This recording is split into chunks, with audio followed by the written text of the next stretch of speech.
Bonjour, bienvenue à l'Église baptiste de la vallée du Richelieu. J'aimerais aujourd'hui m'entretenir avec vous sur les crises, puis la façon dont Dieu les gère. Nous sommes souvent dépassés par les événements, mais ce n'est pas le cas pour Dieu. Lui, il est au ciel, puis il fait ce qu'il veut. C'est ce qui est écrit dans Psaume 115, verset 3. Tout ce que Dieu veut, il le fait, dans les cieux et sur la terre. Un peu plus loin, dans Psaume 135, 6. Puis un autre beau verset, c'est « Le cœur du roi est un courant d'eau dans la main de l'Éternel. Il l'incline où il veut. » Dans Proverbe 21, 1. C'est Dieu qui dirige toutes choses. Il dirige les grands de ce monde qui prennent des décisions. Puis un peu plus loin dans Daniel, c'est écrit « Tous les habitants de la terre ne sont à ses yeux que néants. Il agit comme il lui plaît avec l'armée des cieux et avec les habitants de la terre. Et il n'y a personne qui résiste à sa main et qui lui dise « Que fais-tu » dans Daniel 4, 35. Avant d'aller plus loin, j'aimerais qu'on prie. Grand Dieu, c'est un privilège ce matin d'être ensemble réunis autour de ta parole. Je te prie, Seigneur, de bénir cette parole, de m'aider à la dispenser droitement pour que ceux qui vont l'entendre puissent être enseignés, convaincus, corrigés s'il y a lieu, puis instruits dans ta justice pour que tout homme soit propre à l'enseignement, puis à croître dans ta grâce. Je te prie, Seigneur, de bénir cette étude dans le nom de Jésus-Christ. Amen. Nous allons examiner quelques crises qui sont produites au cours de l'histoire, puis la façon dont Dieu les a prédits, puis les a annoncés, puis le but qui était derrière ces crises. Les crises qu'on va voir, ce sont des crises qui sont produites puis qui sont inscrites dans la Bible, dans la parole de Dieu. Puis finalement, nous allons examiner une crise qui ne s'est pas encore produite, mais qui est prophétisée. Puis nous le ferons à la lumière de la crise que nous traversons présentement. Puis voici les crises que nous examinerons, très probablement pas toutes aujourd'hui, mais dans un avenir rapproché, probablement dans une séquence, une série. La première crise que nous allons couvrir, c'est la famine qui s'est produite en Égypte lorsque Joseph, le fils de Jacob, était le deuxième en autorité dans le gouvernement égyptien. La suivante, les 10 plaies d'Égypte avec Moïse. Puis une troisième, très probablement, la destruction de Jérusalem, puis à toutes les fois que le temple a été détruit.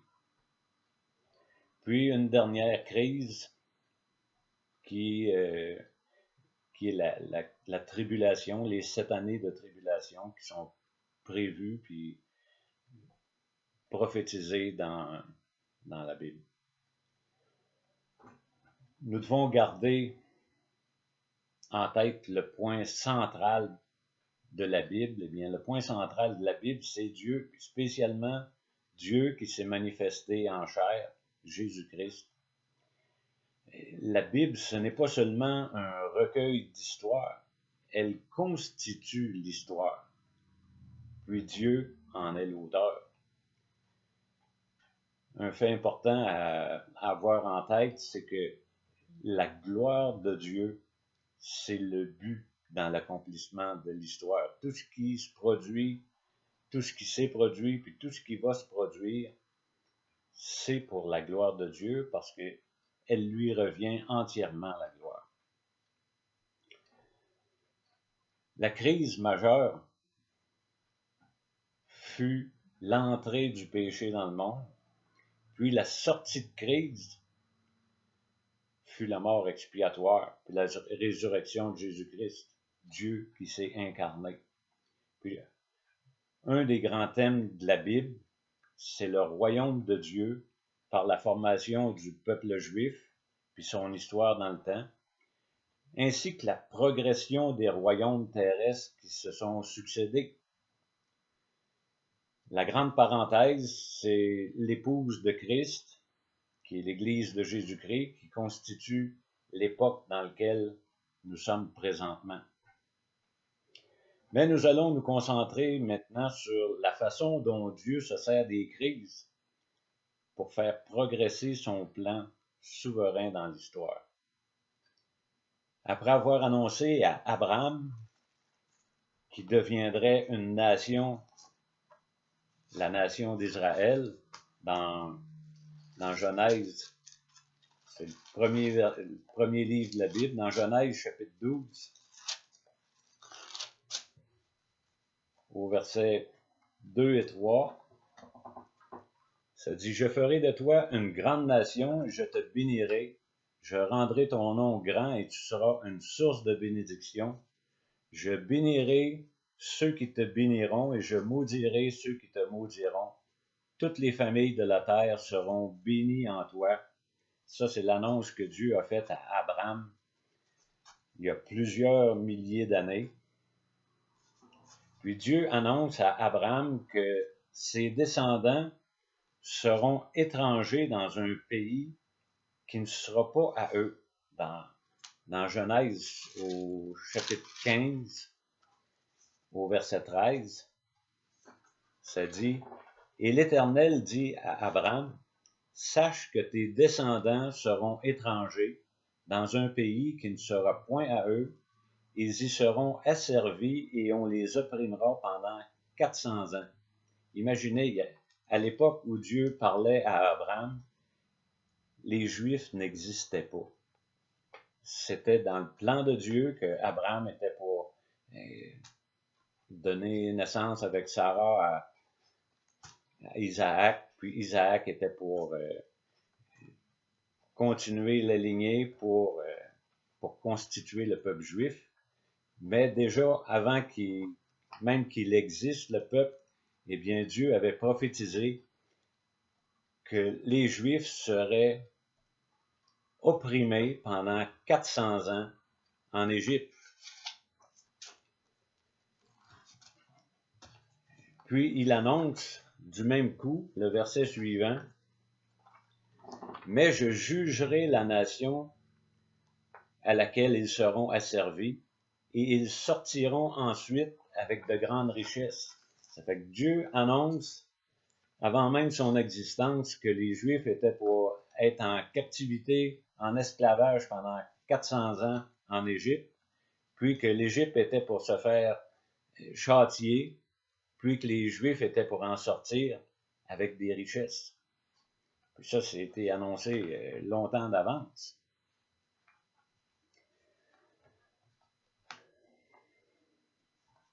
Mais c'est pas facile de faire bouger un peuple, même de petits formats. Mais une crise peut faire des choses surprenantes. Puis l'histoire, souvent, elle se prépare. Puis imaginez l'ironie, eh bien, Abraham, qui est devenu Abraham, eh bien, lui aussi a connu une crise. Puis si on revient dans Genèse chapitre 12 au verset 10, du temps d'Abraham, eh bien, il y eut une famine dans le pays, puis, bizarre, Abraham descendit en Égypte pour y séjourner, car la famine était grande dans le pays. C'est comme si l'histoire se préparait à se répéter. Puis, eh bien, une fois qu'il est arrivé en Égypte, il a menti. Eh bien, un mensonge de sa part a amené Dieu à provoquer des plaies sur la nation d'Égypte pour une raison, entre autres, pour faire sortir Abraham avec des biens. Parce que quand il était en Égypte, eh bien, au verset 15 de Genèse 12, ça dit « Les grands de Pharaon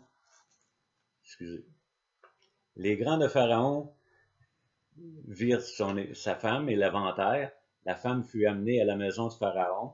Il traita bien Abraham à cause d'elle, et Abraham reçut des brebis, des bœufs, des ânes, des serviteurs, des servantes, des ânesses, des chameaux, Mais l'Éternel frappa de grandes plaies Pharaon et sa maison au sujet de Saraï, sa femme d'Abraham.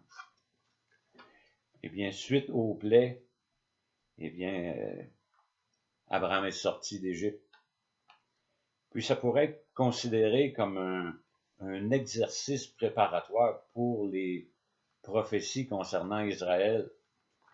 Puis là, on va couvrir une grande section de la Bible, de Genèse chapitre 37 à Genèse 47. L'exercice que je veux faire ce matin, c'est un survol du récit de la vie de Joseph pour nous concentrer sur ce que Dieu permet pour l'accomplissement de son plan souverain. Imaginez que Dieu peut utiliser un péché ou même des péchés, puis des pécheurs pour ses desseins, pour atteindre ses objectifs. Puis,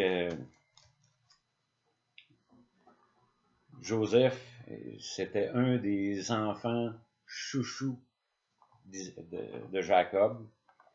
Puis, Joseph, eh bien, en étant le chouchou, eh bien, il a suscité la jalousie puis la haine de la part de ses frères.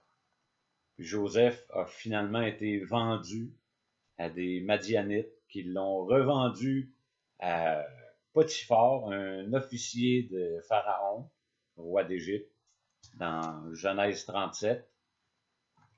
Puis de fil en aiguille, eh bien, Joseph est devenu le deuxième en importance dans le gouvernement d'Égypte. Tout ça, ça s'est produit juste à l'aube d'une famine de 7 ans. 7 ans avant que la famine survienne, eh bien, Joseph a été mis au deuxième rang au gouvernement égyptien. Puis ça s'est passé de Genèse 39, 41 jusqu'à Genèse 41, verset 54. Joseph, il est devenu le gestionnaire de cette crise-là, la famine, puis il contrôlait aussi l'information, puis il contrôlait la gestion de la crise. Je vais vous lire dans Genèse 41. Genèse 41, le verset 55. Ça dit, quand tout le pays d'Égypte fut aussi affamé, le peuple cria à Pharaon pour avoir du pain. Pharaon dit à tous les Égyptiens, allez vers Joseph et faites ce qu'il vous dira.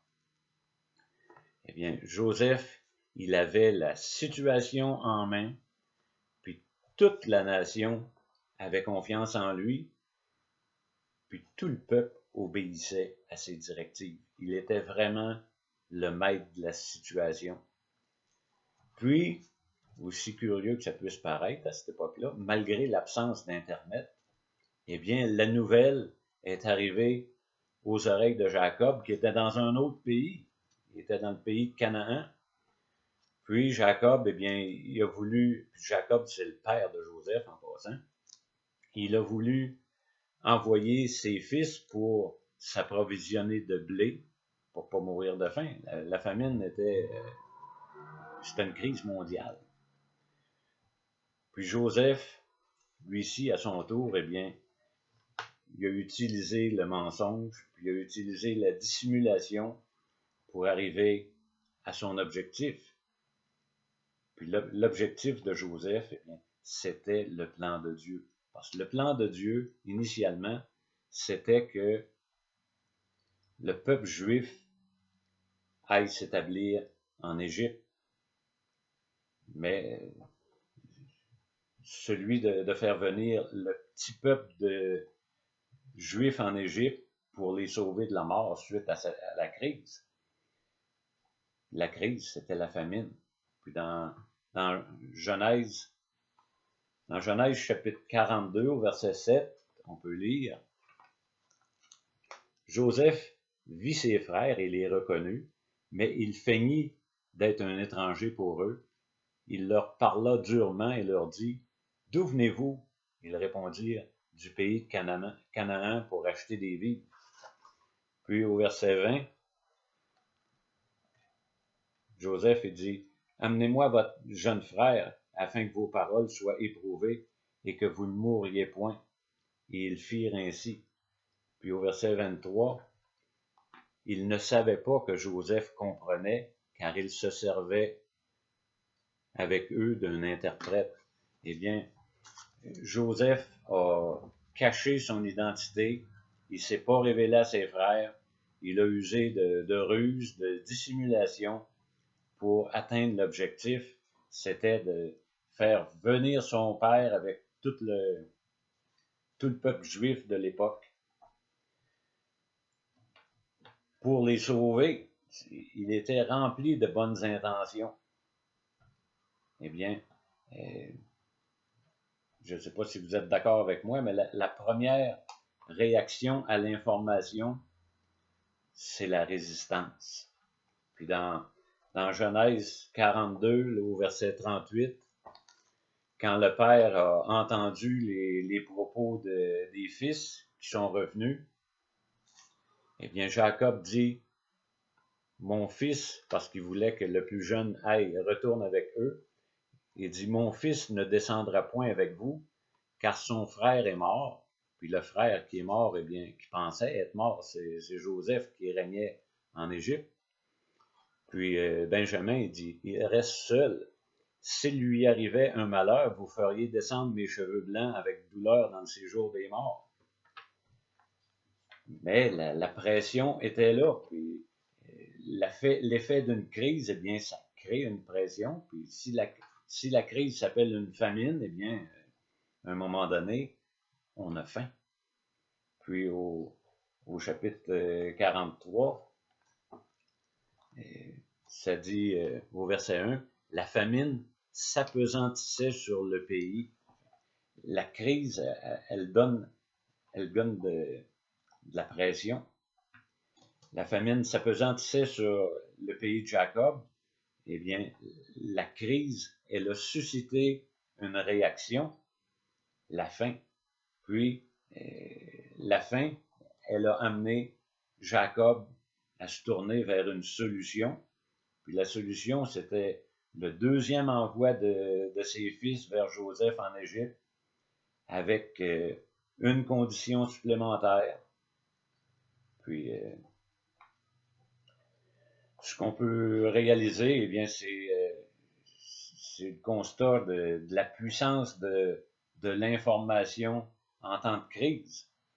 Au verset 3 du chapitre 43, ça dit, « Judas, c'est un des frères de Joseph, lui répondit, « Cet homme nous a fait cette déclaration formelle, vous ne verrez point ma face, à moins que votre frère ne soit avec vous. » Puis au verset 5, « Mais si tu ne veux pas l'envoyer, nous ne descendrons pas, car cet homme nous a dit, vous ne verrez point ma face, à moins que votre frère ne soit avec vous. » Ça fait que c'était la condition, puis si la condition n'était pas remplie, eh bien, il n'y aurait pas de blé. Ça fait que, c'était une fausse information, mais elle avait du poids, puis elle a fait réagir. Une fausse information génère des comportements. Puis, si vous voulez revenir un peu en arrière avec moi, dans Genèse 37, au verset 31 à 33, parce que les frères de Joseph, quand ils l'ont vendu aux Madianites, eh bien, ils ont fait accroire à leur père un mensonge. Ils ont pris sa tunique, ils ont tué un chevreau, ils l'ont empreint du sang de la bête, puis ils ont montré la tunique au père, puis ils ont fait accroire que Joseph avait été tué par une bête sauvage. Puis dans Genèse 37, versets 31 à 33, ça dit, « Ils prirent alors la tunique de Joseph, et ayant tué un bouc, ils plongèrent la tunique dans le sang. Ils l'envoyèrent à leur père la tunique de plusieurs couleurs, en lui faisant dire, « Voici ce que nous avons trouvé. » reconnais si c'est la tunique de ton fils. Et Jacob l'a reconnue et dit, c'est la tunique de mon fils, une bête féroce l'a dévoré. Joseph a été mis en pièces. Puis à partir de ce moment-là, Jacob était convaincu d'un mensonge, que son fils Joseph était mort. Puis, imaginez, à force qu'une fausse nouvelle puisse circuler, eh bien, les porteurs de fausses nouvelles en viennent presque à y croire eux aussi, parce que un petit peu plus loin, ils ont été interrogés par le dirigeant de l'Égypte, le deuxième, Joseph, qui est leur frère, mais ils ne l'ont pas reconnu encore. Puis dans Genèse 44, au verset 28,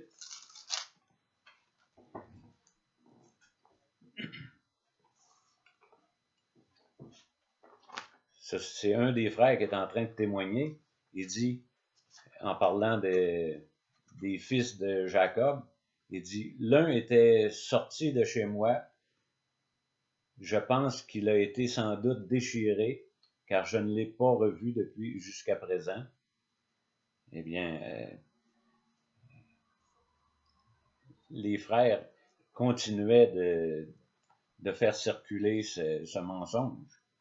Puis le travail, eh bien, le travail de la fausse information, eh bien, ça amène à l'incrédulité ou le rejet de la vérité.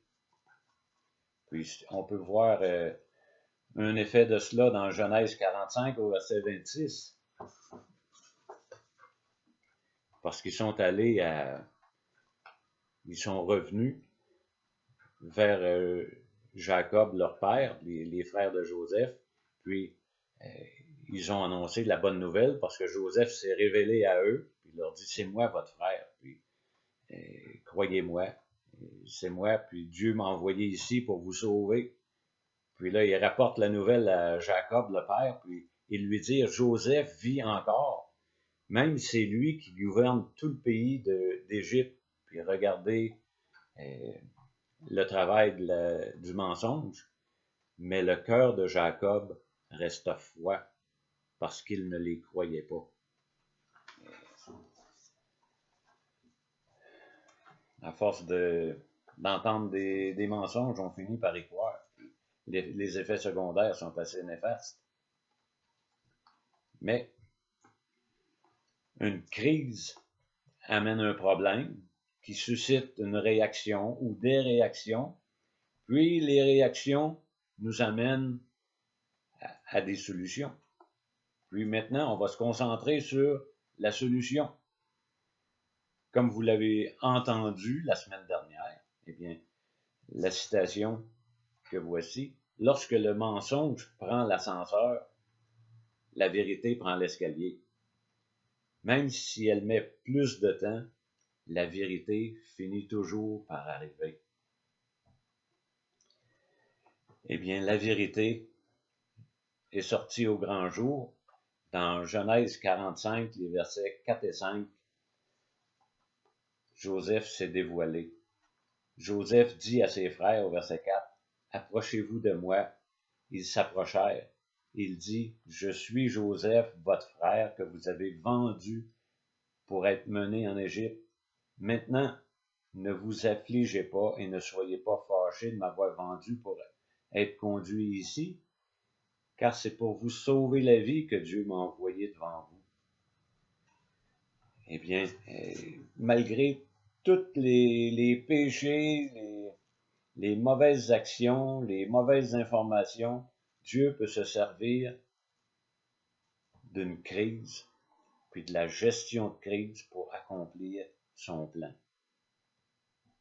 Et un petit peu plus loin, au verset 7, Joseph dit, « Dieu m'a envoyé devant vous pour vous faire subsister dans le pays et pour vous faire vivre par une grande délivrance. » Puis c'était le plan de Dieu d'amener les Juifs en Égypte pour éventuellement, on va voir ça probablement la semaine prochaine, pour que les Juifs, par changement de gouvernement, eh bien, il y a eu changement de législation puis de comportement du gouvernement envers le peuple juif, puis le peuple juif a eu 400 ans d'esclavage en Égypte pour arriver, pour susciter cette deuxième crise.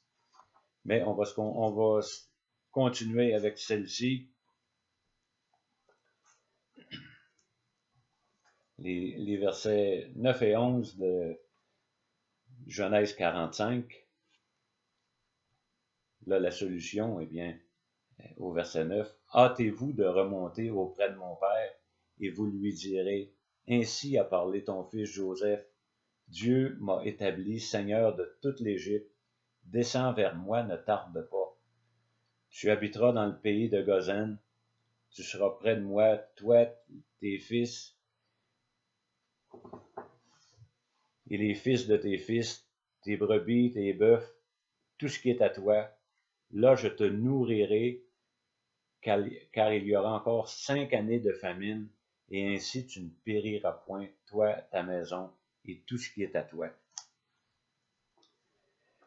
Mais la vérité, elle doit travailler dans un cœur incrédule comme celui de Jacob.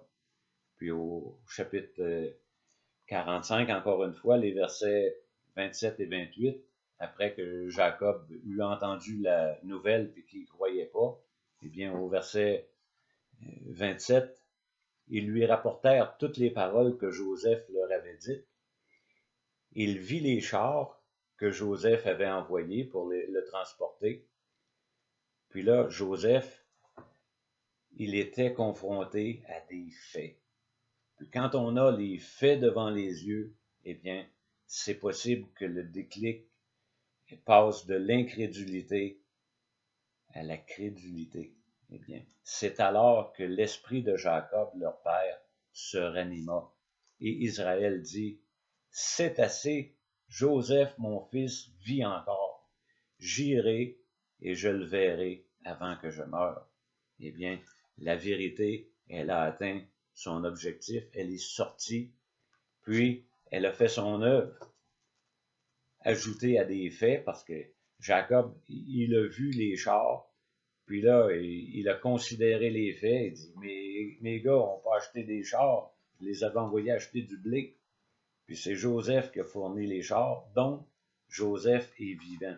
Puis si Joseph est vivant, je veux aller le voir avant de mourir. Eh bien, Dieu, au moyen de la famine et du ministère de Joseph, il a permis au peuple juif de s'établir en Égypte, comme la parole l'avait prophétisé quelques centaines d'années auparavant, dans Genèse 15-13. Puis l'accomplissement de cette prophétie, elle nous prépare pour la crise suivante qui va amener Dieu à se servir de Moïse, puis de Pharaon, pour faire sortir le peuple juif de l'esclavage égyptien, puis du même coup accomplir la prophétie qui avait été faite dans Genèse 15-14. C'est formidable de considérer un Dieu souverain. Puis ce Dieu-là, eh bien, c'est mon Dieu, c'est, j'espère, ton Dieu également.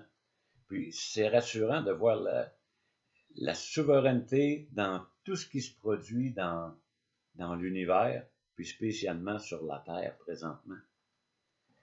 Eh bien, si tu traverses une crise présentement, en faisant abstraction ou en l'incluant, celle qui sévit avec la COVID-19, eh bien, avec ce qu'on vient de voir aujourd'hui, j'aimerais que tu considères de te tourner vers celui qui est au ciel, puis qui fait tout ce qu'il veut. Je t'exhorte à venir avec lui pour qu'il se révèle à toi. Ce Dieu souverain, eh bien, il est venu sur cette terre dans la personne de Jésus-Christ, puis il est venu pour une mission spéciale. Il est la solution à la grande crise de l'humanité, l'entrée du péché dans le monde. Jésus-Christ est la solution. Parce qu'en mourant sur la croix et en y versant son sang, il a effacé les péchés qui te condamnaient. puis il en a subi le châtiment pour que tu sois libéré de ce châtiment, puis il est ressuscité comme signe de la victoire sur la mort. Jésus a vaincu la mort. Puis Jésus, il est mort pour tes péchés à toi. Viens à lui pour ton pardon, puis la promesse de la vie éternelle. Je vais vous lire quelques versets dans le Nouveau Testament, dans Actes, chapitre 4, au verset 12. On peut y lire, en parlant de Jésus, « Il n'y a de salut en aucun autre, car il n'y a sous le ciel aucun autre nom qui soit donné parmi les hommes par lequel nous devions être sauvés. Jésus-Christ, il est venu sauver des pécheurs perdus. » Un peu plus loin, Paul en parle de cette mission spéciale qui a été accomplie à la perfection par Jésus dans Colossiens au chapitre 2, entre autres. Il y en a question à plusieurs autres endroits. Mais au chapitre 2 de Colossiens, à partir du verset 13, ça parle de notre condition de péché avant de croire en Jésus. Eh bien, vous qui étiez morts par vos offenses et par l'incirconcision de votre chair, il vous a rendus à la vie avec lui en nous faisant grâce pour nos offenses. Il a effacé l'acte dont les ordonnances nous condamnaient et qui subsistait contre nous. Il l'a éliminé en le clouant à la croix. Et il a dépouillé les dominations, les autorités. Il les a livrées publiquement en spectacle, en triomphant d'elles par la croix. Puis, la croix de Christ, c'est la victoire sur la plus grande crise humanitaire de tous les temps. Christ est venu remporter puis solutionner le problème du péché. Nous allons traiter de la crise de la sortie du peuple juif du pays d'Égypte lors de notre prochaine rencontre. Eh bien, que le Dieu Tout-Puissant vous bénisse abondamment. Seigneur vous bénisse. Amen.